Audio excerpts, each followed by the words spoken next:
Hello there, little mama. We are going to talk about something today that we all try to avoid, and I'm gonna tell you my personal story about motherhood burnout. We all think that it's not gonna happen to us, or we think that we can do everything and that we don't need to ask anybody for help.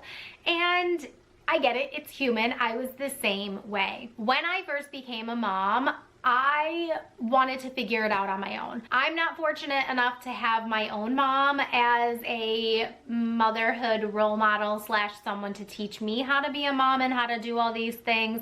Unfortunately, she is chronically ill. And I never had, this is so vulnerable. I never had that person to be the anchor of motherhood for me. So it's important for me to share this stuff with you because I would hate for you to get to the point of burnout that I got to, because I thought, my mom's not here to help me. I'm just gonna do it all myself and not accept help from anyone else. And I will tell you that it bit me in the butt. I survived. I didn't thrive for my first two kids. And by the time I had my third kid, I freaking crashed and burned. There was a time where my older two kids were in two different preschools because I couldn't get them both in the same school, but my middle child, my daughter, absolutely needed the social interaction and she needed to get out of the house. She is the kind of person who wants to go do something every single day. And so I had no choice but to put her in a preschool program where she could go get that energy out, because I was at home with a newborn baby. And I counted 12 times between the hours of 9 a.m. and 12 p.m. that I had to get the kids in and out of the car, including the infant carrier car seat. That was the straw that broke the camel's back. And I remember just sitting at the kitchen table crying, saying, I cannot do this it wasn't every single day because they only went to school 2 or 3 days a week, but still, it was incredibly overwhelming. And I was just like, I need help. So the very first lesson that I am going to teach you today is that you need to ask for help, and you need to ask for help before you get to the point of breaking. You just have to. Please trust me and take my word for it. I sincerely hope that you have mom, aunt, grandma, sister, cousins. I have absolutely none of that. And a lot of my early years of motherhood were very isolated and lonely because I don't have any of that. And I'm pretty damn bitter about it. But I wouldn't be who I am, and I wouldn't be the mom that I am, and I wouldn't be the business owner that I am if I hadn't had that experience, because I know what it's like to not have that village. And so I want to be that village for you with sleep training and potty training and any other sort of encouragement and inspiration that I can give you to be the best version of yourself that you can be. I want to be that person for you if you are in a similar boat as me and you don't have that village for yourself. Okay, so let's jump into my 5 tips to help you avoid the burnout. Not only am I going to tell you what you should do, but I'm going to tell you when and how you should do it as well. Number 1 is to give yourself permission to rest. This means taking breaks before you find it necessary. Have it built into your day. Let's say, for example, you have a child who is taking 2 naps a day. One of those naps during the day, you can delegate to chores and doing whatever you need to get done around the house. And the second nap of the day, that is your rest time. And that's exactly what I did. And I think that's why I survived for so long, just like on my own. And I mean that from a stay-at-home mom perspective. Yes, I have my husband and he's incredibly helpful. My in-laws are helpful. However, when I was home on my own with 3 kids as a stay-at-home mom, I had to build into my days these specific times that I was taking time to myself. Tip number 2 is to delegate like a champ. Ask for the help, give people jobs, and if you have a spouse or a partner, then specifically coordinate who is responsible for what task. For a long time, my husband did the dishes and I did the laundry, until he started complaining enough about the laundry that I was like, fine, if you want to do it better, then here you go. You do the laundry, I'll do the dishes. So we swapped, and we just know this is his job, that is my job. He mows the lawn, I tend to the garden. That is how it goes. And that is just the way that things should be done all the time. Honestly, whether you have babies or not, you should learn to delegate these tasks to other people. And one of the really big things about delegating tasks is that you need to be okay with these tasks being done imperfectly. I know it really bothers some people. I think I used to be that type that would be like, oh, somebody put the dishes away and they're not where I normally put them, so I have to redo it.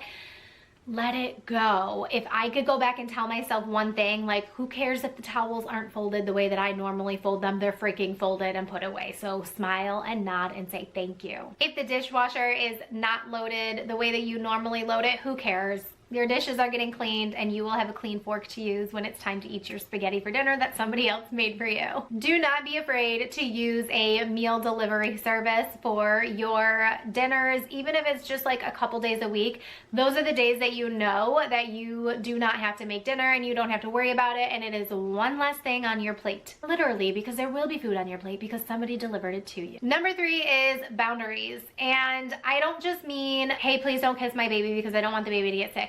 I mean boundaries in the sense of, if you don't want to go to Great Aunt Bertha's birthday party, don't go. And it's okay to say no. And you can say, I'm sorry, I'm feeling really burnt out. I'm at capacity. I need to just sit this one out. I'm sorry, I send my love. Have a great time. That's fine. Accept it for what it is, and the people who really love you will understand. And if they're upset, they'll get over it. And if they don't, then au revoir. I'm not French. I don't know French. Another boundary that I like to set is setting things in your calendar specifically for yourself, holding that boundary and working your life around that. For me, it was when my kids were younger, I always went to bar class at the Y at 4 o'clock on Tuesdays and Thursdays, and that was a non-negotiable. The kids came with me. I had the childcare at the Y arranged, so I didn't have to worry about having a babysitter come to the house. I have never had a babysitter come to the house because I have trust issues, and that is why I am burned out all the time. However, I did have the YMCA Child Watch, where I'm pretty sure that's like a national chain, right? It's not just like a New York thing, but you get 2 hours of childcare in your family membership. So take advantage of it. It's 2 hours every single day that you're already paying for, so use it. But that was a non-negotiable for me. My schedule was blocked off. Even when I started Slumber and Bloom, my consulting business, I did not budge on those times. Now, the only reason that I budged on them now is because my kids have sports practices. So that put a wrench in my bar class plans, but it's fine because now I go to different classes in the morning when my kids have all gone to school, and I don't have to worry about that at all. So building things into your schedule and holding firm boundaries on that. Number 4 is something we all lack doing, okay? I know we all forget to nourish our bodies. We are so busy taking care of everybody else, keeping these tiny humans alive, that we forget about our own needs and our own bodies. And I don't just mean eating every meal, I mean drinking your water and your electrolytes. Do we know how like electrolytes are all the rage all of a sudden? Okay, yes, electrolytes are important, but everyone's saying, are you on that side of TikTok or is it just me? Who's, oh, you're overhydrating your body and that means you're depleting your electrolytes. Okay, great, fine, you're not a doctor. Drink your freaking water, put the electrolytes in it if you want to, eat healthy meals, and get some vitamin D. Go outside, enjoy the sunlight, go for a walk with your child. Not only is it important for you and your mental health, physical health, emotional health, but also for your child. They need vitamin D too. Number 5 might be my favorite, but phone a freaking friend. I'm into saying freaking in this video. Apologies if your child is watching the video with you. However, phone a friend. Have somebody that you know you can call, that you can vent to, and just let them in on your world and what you're struggling with. Of course, sprinkle in the good things and all the positive things about being a parent, but go ahead and have somebody that you can vent to that you know is never gonna judge you about anything. I've seen that meme or whatever that says, I love the friend of mine that I can vent about the same thing over again until I actually get over it, and they will never judge me for it, and they will never get sick of hearing the same dang thing. You need you a friend like that. And honestly, if you don't have one, get a therapist. Actually, get both. Last but not least, I have a free download for you guys. I will leave it in the description box below and in the comment section. These are my motherhood affirmation cards, and what you should do with these is print them and give yourself these visual reminders all day, every day, wherever you feel like you need them, by the kitchen sink, by the toilet, by the bathroom sink, anywhere that you need the reminder that you are doing a great job. Remember, you are not a failure. You're just tired. You're not failing your baby. You are the best mama for your baby, and you are doing a great job. So, as I say in every video, keep blooming. Mwah.